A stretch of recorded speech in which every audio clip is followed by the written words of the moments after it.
All right, we're in Job 33:12 is where I have us. Job 33:12.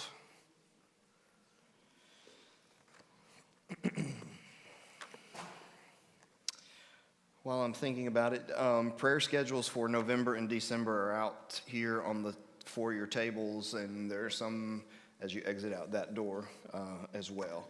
So again, these are November, December, and the first is what? Saturday, something like that. So anyway, they're there. You can grab those if you want one.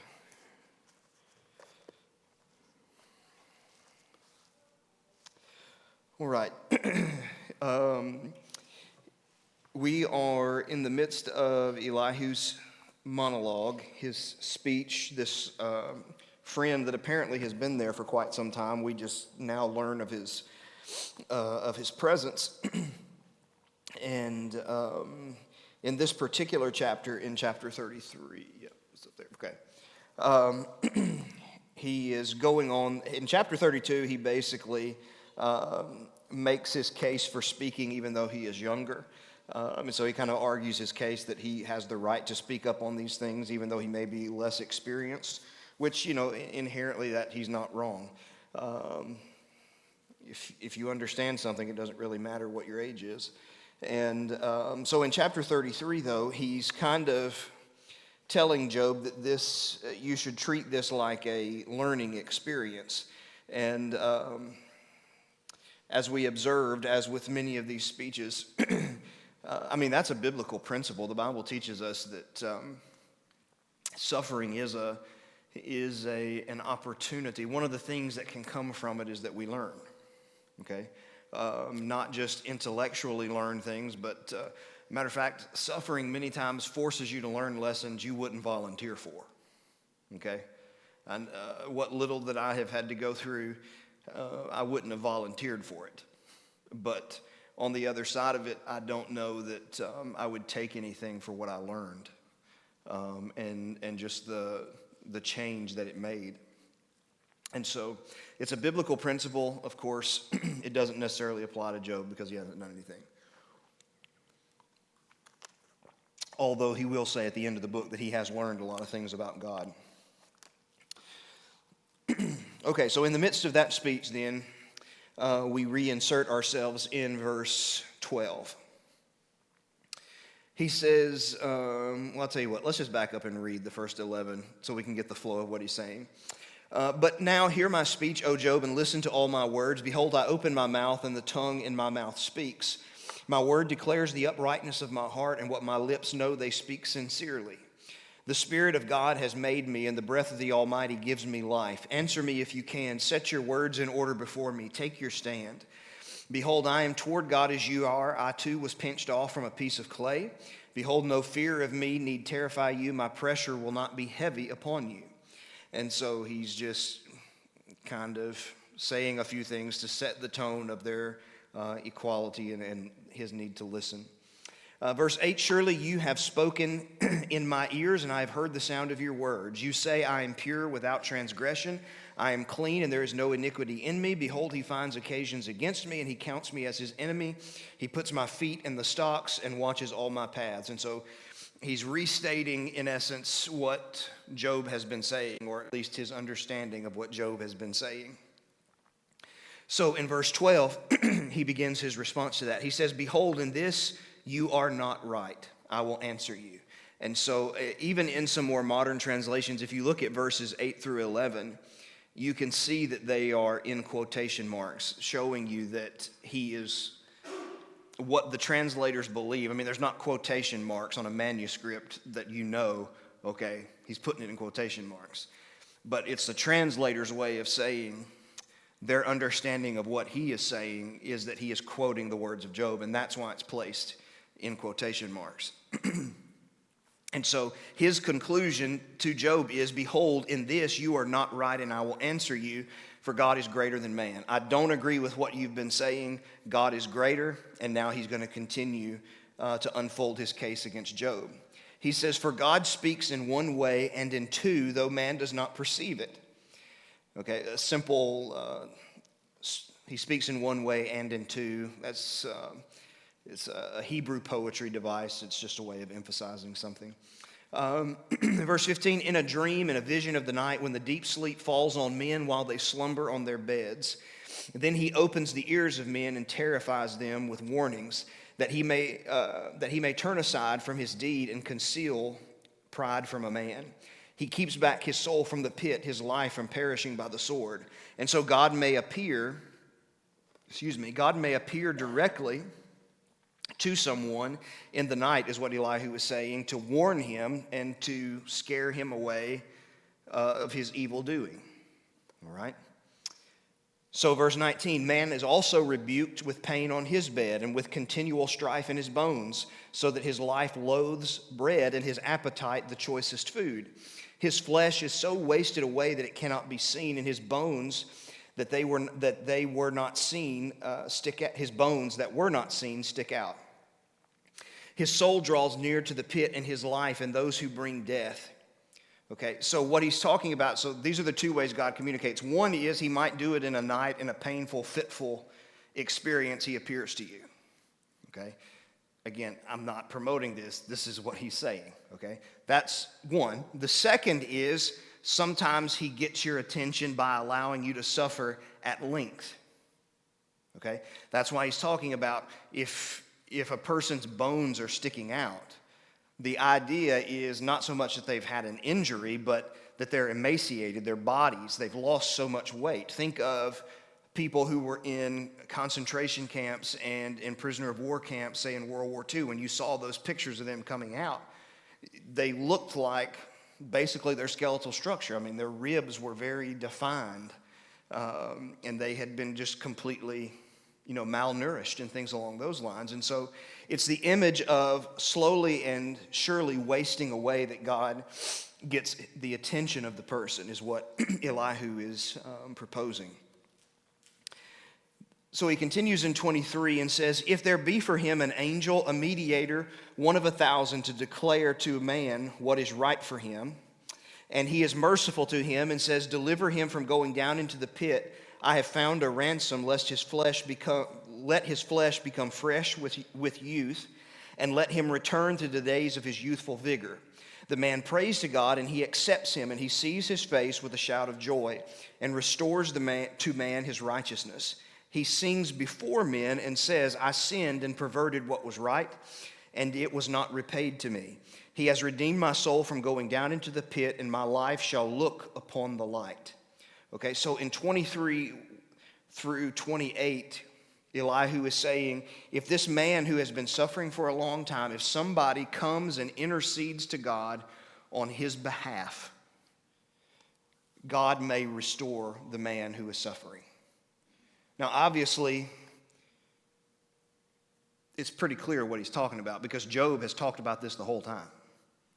Okay, chapter 9, chapter 13, chapter 15, chapter 19, he's talked about somebody continuously coming and arguing his case.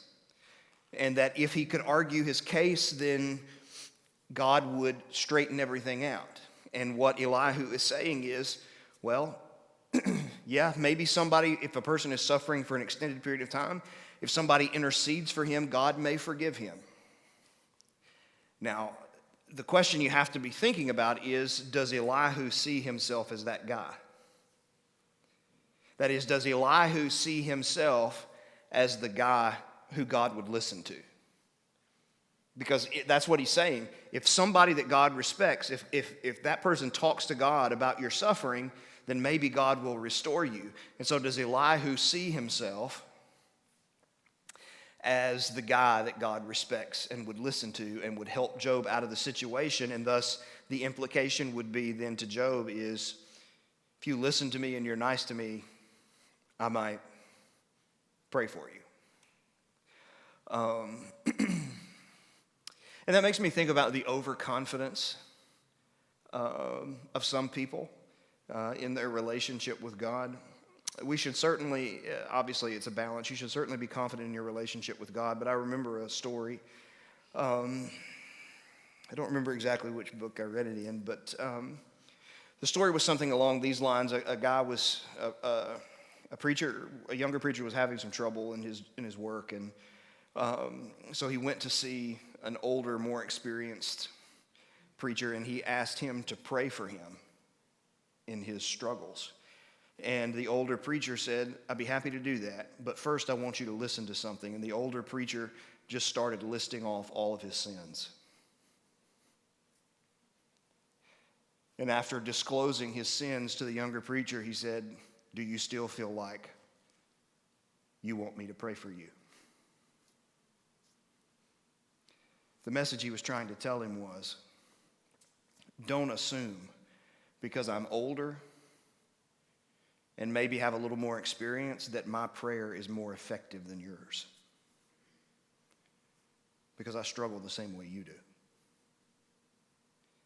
And so what you see in that is a deep sense of humility, a deep sense of a person understanding their sinfulness before God, and they don't set themselves up. It says, oh, I'm praying for you, and that should bring you the deepest comfort, because if God's going to listen to anybody, he's going to listen to me. No. I'm going to be honest with you. I don't think we should get into that game, but if I were going to, pick someone that I wanted praying for me, I'd go to a child. Okay? Because if God doesn't listen to that child, then I don't really know anybody that's got much of a shot. So what you see in Elihu is just a sense of, perhaps a sense of overconfidence in his relationship with God and how God views him. So he says then, to conclude, after he's discussed these two ways, God sometimes appears to man in a dream in a night and gets his attention. Sometimes he lets him suffer for a long time, and if somebody steps in for him, he'll forgive him. Verse 29, behold, God does all these things twice, 3 times with a man, to bring back his soul from the pit, that he may be lighted with the light of life. Pay attention, O Job, listen to me. Be silent, and I will speak. If you have any words, answer me. Speak, for I desire to justify you. If not, listen to me. Be silent, and I will teach you wisdom.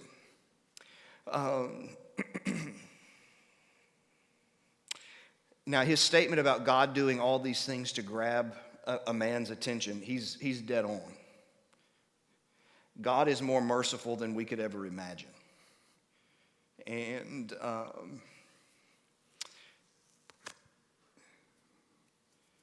he will do all kinds of things to try and get our attention. Now, I'm not saying that necessarily means you're like going to hear an audible voice from God. But you're going to have to, there are people in your life who are godly people, and you're going to have to interact with them, and you're going to have to be reminded of that. God has this way of putting all of these circumstances to try and grab our attention, to give us countless opportunities. Okay?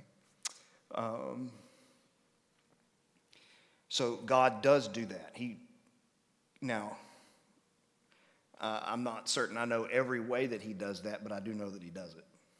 Okay? We have multiplied opportunities. And so Elihu says, pay attention and listen to me, be silent, and I will speak. If you have any... That's kind of funny, isn't it? Pay attention, O Job, and listen to me. Be silent, and I will speak. If you have any words, answer me.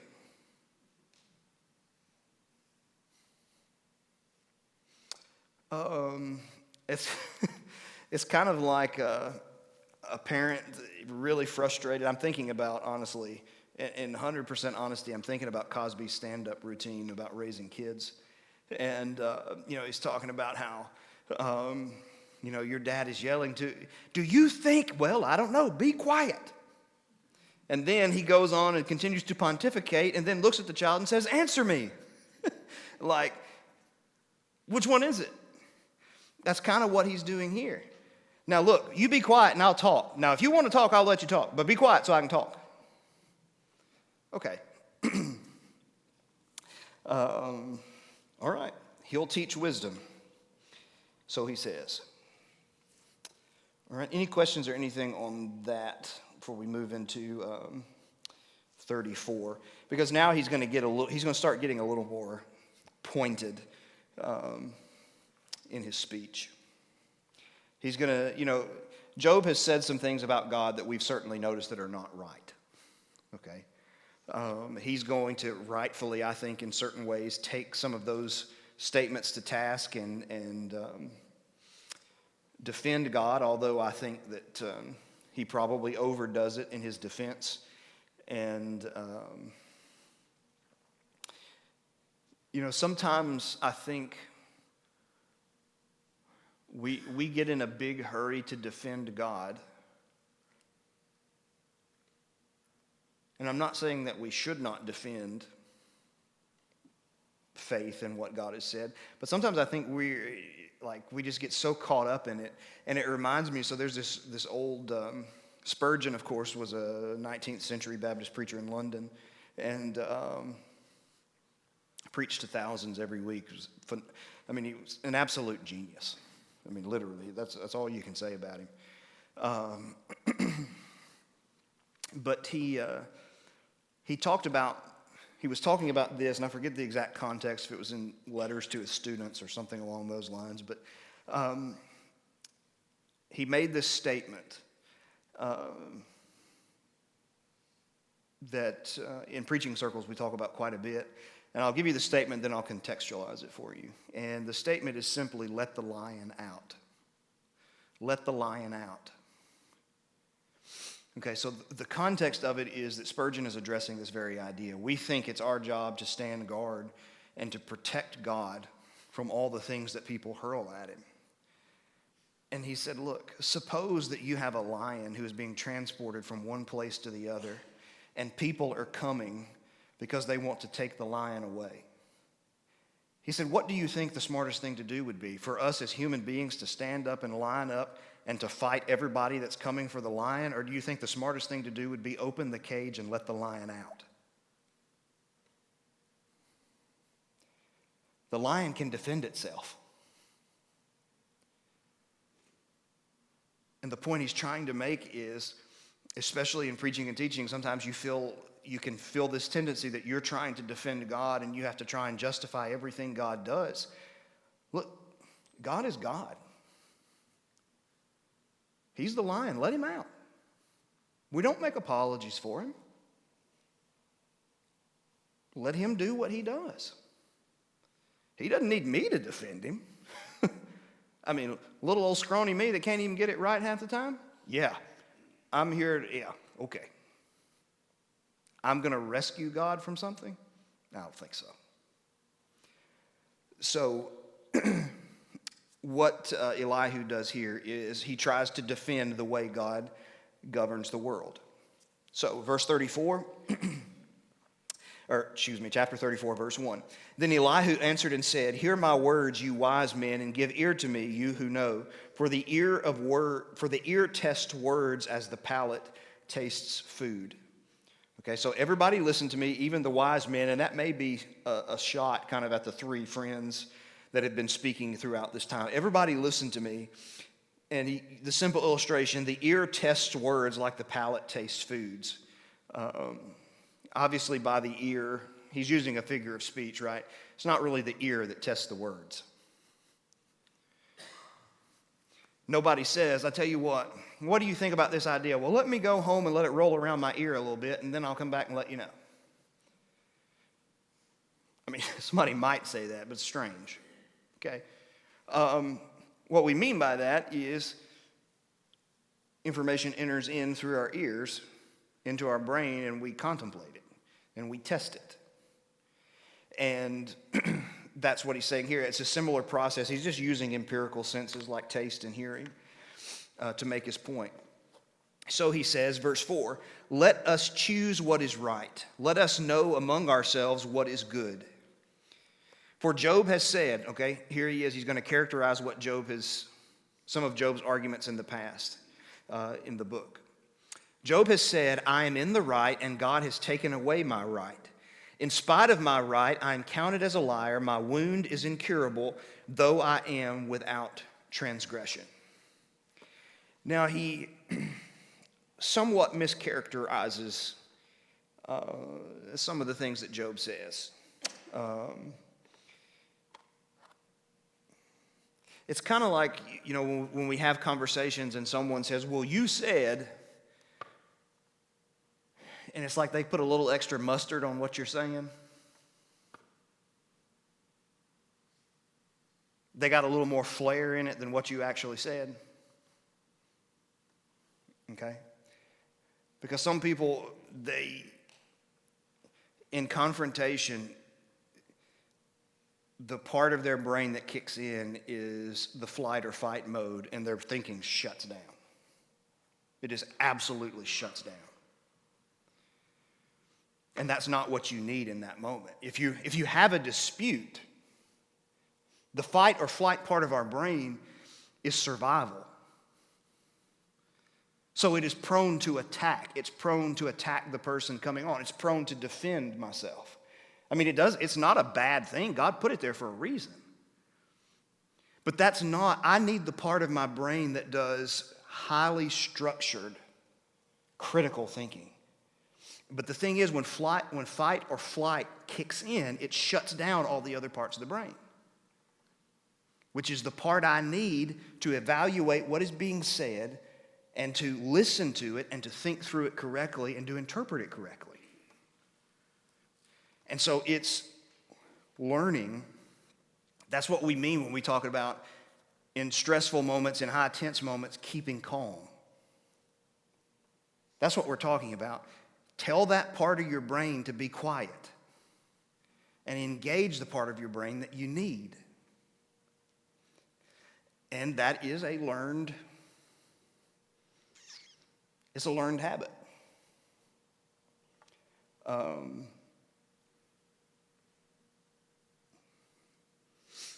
And it's why a lot of communication ends up failing, is because it's not about communicating, it turns into me versus you, as opposed to us just simply trying to understand what is going on and what he is saying about Job.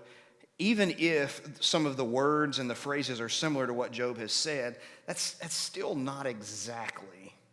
You know, some people will make the argument, well, I'm just saying what you said. Yeah, but you're putting a stronger emphasis on the different type of syllable. Does that make sense? I'm mispronouncing syllable for a reason. You put the wrong emphasis on the wrong syllable. It changes the way the words communicate, right? I made a simple statement to you in a monotone voice, and you're modulating it. You might have repeated the exact words I said, but you and I both know that 93% of communication is tone and body language. Only 7% are the words. So don't try and lecture me. I repeated your words. Yes, as you exaggerated this word and emphasized this word, which I did not do. You did not communicate what I communicated. You communicated what you heard. And they're not the same thing. So, here he is. And then he begins to hurl accusations upon Job.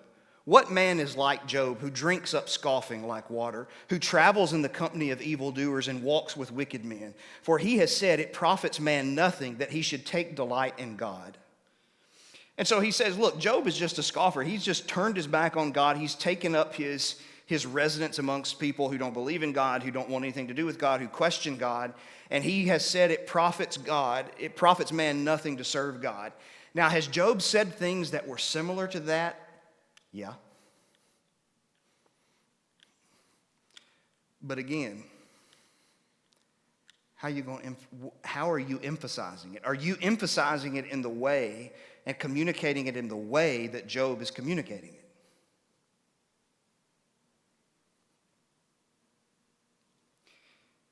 You see, that's the hard part, and that's what many times makes us so wildly uncomfortable, because we all, if you're honest, you can look at yourself and you can see your own inadequacy in communication. The decision we have to make is, am I going to continue to use that as an excuse to miscommunicate with people, or am I going to study it and learn from it and learn how to communicate effectively? That's the choice.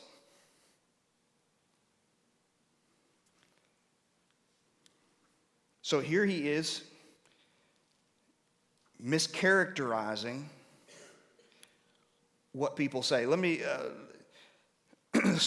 one time, I'll just use a personal experience because, let's be real, I don't think you would like it if I lifted a personal experience from your life and put it out in front of people. So one time I was, I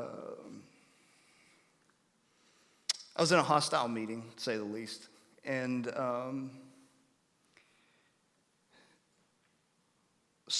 one of the things that I had said a couple of times in different sermons littered throughout some time that was the focus of this discussion was that I said we have not always done a good job in the church of X, Y, or Z. Okay? The man looked at me and said, what you're saying is all those people in the past were dumb and they didn't do it right, and you're the one that's got it figured out, and we need to listen to you.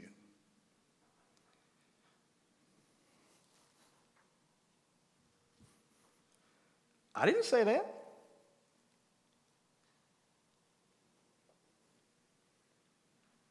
That's not what I said.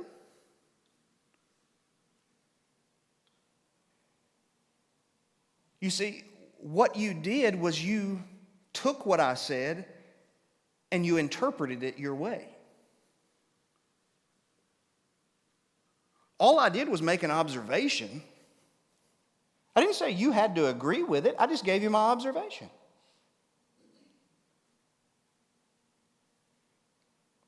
That I didn't think we had done it very well.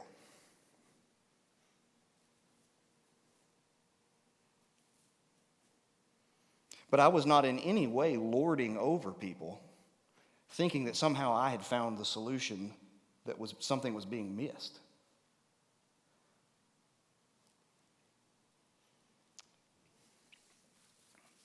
But it's extremely frustrating.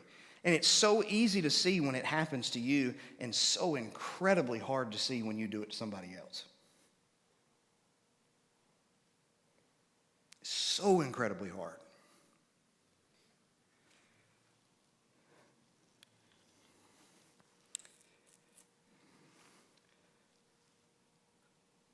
So Elihu, and this goes back to what we talked about a couple weeks ago with you get straw man arguments, right? Like you paint a picture of someone like you believe this and you begin to attack that, and the whole time the person, what they really believe is over here is like, hey, I don't disagree with what you're saying, but that's not me. Like that's not what I believe.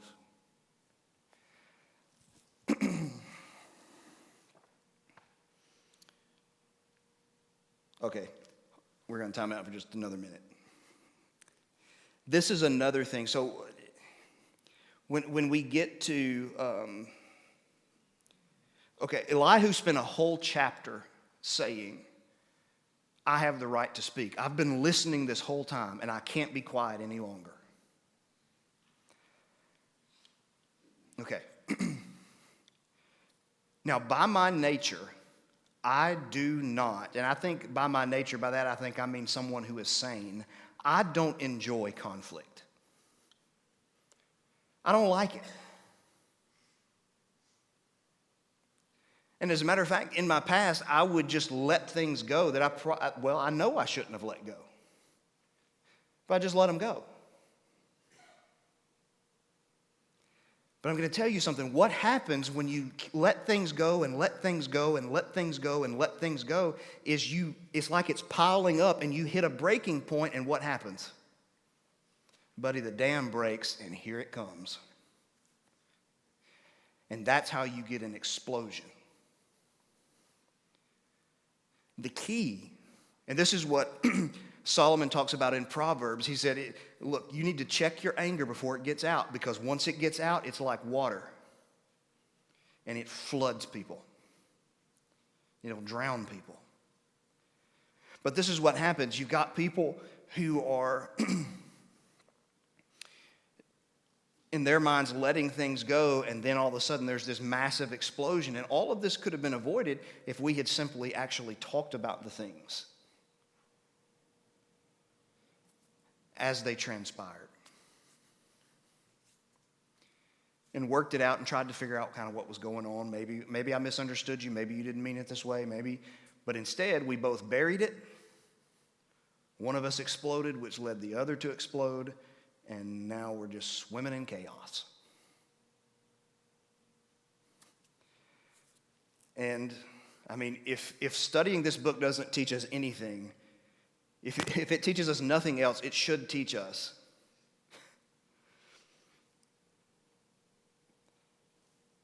having these arguments. It should teach us what it means to just be a human being and to sit and to listen. And to not make accusations, not have preconceived notions, but to truly listen. And work through them.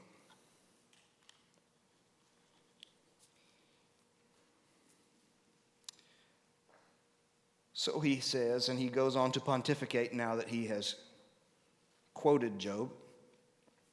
He says, "Therefore hear me, you men of understanding. Far be it from God that he should do wickedness, and from the Almighty that he should do wrong." Again, I mean, that's a perfectly true statement. "For according to the work of a man, he will repay him, and according to his ways, he will make it befall him." I mean, that's true. That's a simple principle of sowing and reaping. God repays us according to our deeds. Now, not necessarily in the tight time window that they've been proposing throughout the book. He says, "Of a truth, God will not do wickedly, and the Almighty will not pervert justice." Absolutely right. "Who gave him charge over the earth, and who laid on him the whole land? If he should set his heart to it and gather to himself his spirit and his breath, all flesh would perish together, and man would return to the dust." That is, God is in control. Nobody's giving God permission. I mean, if God, the idea is that if God were to pull back, let's see, how does the ESV render it? If God were to gather his spirit or his breath, all of mankind would perish. That's an idea from Genesis chapter 2 when God breathes into man's nostrils the breath of life, and man becomes a living being. And it becomes, at some point we will talk more about the Holy Spirit and understanding some of those things. But you forced my hand on Revelation next, and I'm not crazy enough to try and do both of them in any close proximity, okay? So we'll study Revelation. I'll take some oxygen for a year, and then we'll talk about some of these other things. But when it comes to the nature of this and spirit and breath, there is this connection between God's breath and life. And so the idea is when God breathes into man's nostrils the breath of life, and the words that are translated breath and spirit and wind in Old and New Testaments, they're all from the same word. Like they're very broad, okay? And so God deposits that breath of life in us, and when that breath of life is taken away, if that's what makes you alive and God pulls it back, well, then you're dead. Which is why you have something like Ezekiel 37 in the valley of dry bones, where you've got a bunch of dead bones everywhere, and God looks at Ezekiel and says, "Can these bones live?" And he says, "Well, you know." And the spirit or the breath of God comes in, and the bones stand up, and they're covered again in flesh, and they live again. It's the idea of resurrection, even much later. And so that kind of a principle is here. So what he's saying is that all of human life is basically in the hand of God. If God just simply withdrew his breath, we'd all kill over. And so he's using it to emphasize the point of God's sovereignty and the fact that God doesn't need us. We would just simply cease to be. He says in verse 16, if you have understanding, hear this, listen to what I say. Shall one who hates justice govern? Will you condemn him who is righteous and mighty, who says to a king, worthless one, and to nobles, wicked man, who shows no partiality to princes, nor regards the rich more than the poor? For they are all the works of his hands. In a moment they die. At midnight the people are shaken and pass away, and the mighty are taken away by no human hand. And so the essence of it is that God does nothing wrong. He is not impartial in how he judges. You cannot find a single flaw in his character, in the way that he rules the world. Okay? And Job has had a lot of questions about that. Job has had a lot of questions about how God rules the world. Well, let's be honest. We've all got a lot of questions about how God rules the world. I don't know. There are some of them that you look at it and you go, yeah, that makes perfect sense. And there are others that you're like,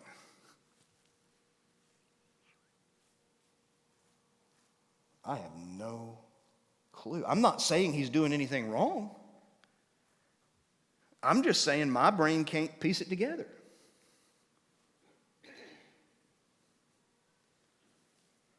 So it's not.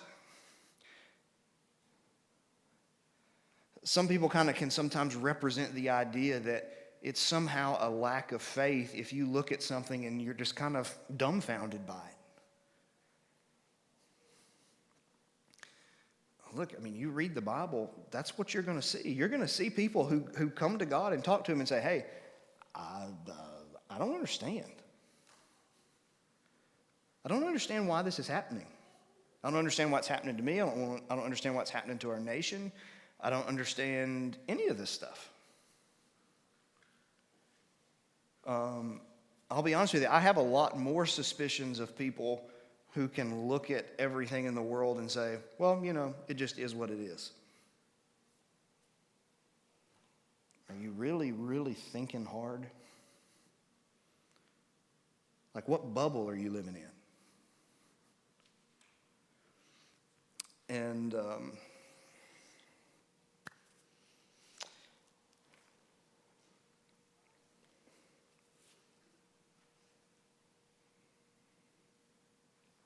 right.